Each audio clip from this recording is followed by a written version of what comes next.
من هذا اليوم المبارك ومن أيام الشهر الفضيل خلق التراحم والتعاضد والتآزر.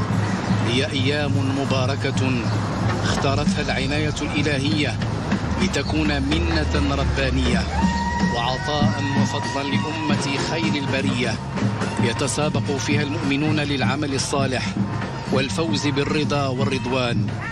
في هذا اليوم المبارك الموسوم بالنفحات الربانية تتضاعف الحسنات وترفع الدرجات وتستجاب الدعوات، والدعاء مرفوعة به الأكف لأمير المؤمنين على جهوده الخيرة التي جعلت هذا البلد الأمين بفضل ومنة من المولى عز وجل آمنا مطمئنا يرفل في نعماء الاستقرار والأمن الاجتماعي والروحي.